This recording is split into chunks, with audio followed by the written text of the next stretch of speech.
Wai hoki kua whakanuia tētahi o ngā tino reo tautoko i ngā pārurenga o ngā mahi tūkino takahi i te mana o te tangata. Ko Hine Wirangi Kohu Morgan tēnā no roto mai o ngā tika hungunu me ngā tirangi nui i whakawhiwhia ki te tohu huanga mo tana kaha tautoko i te kaupapa Victim Support. Anea Hania Douglas. Ahakoa te honore hau kua pinea ki tōna uma. E ohorere ana, e noho whakaiti ana te wahine nei a Hine Wirangi Morgan. Kei te pai au, engari, ke te wiri au, ka pai nei.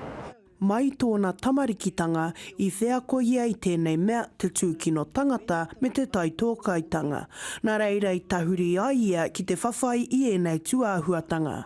Take a look at our babies being stolen. Take a look at ihumatao. Take a look at just the stats alone tell you we're the highest incarcerated in prison.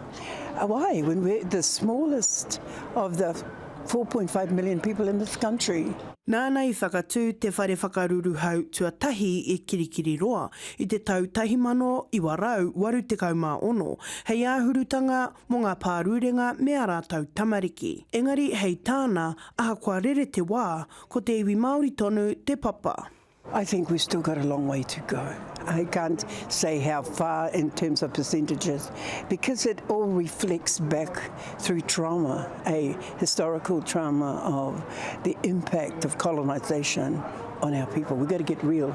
It's the most insidious process and it's still happening today with our people. Me te aha hei tāna kei te mōhio kē tātou, hea te rongoa ki e nei mate e patu nei i a tātou.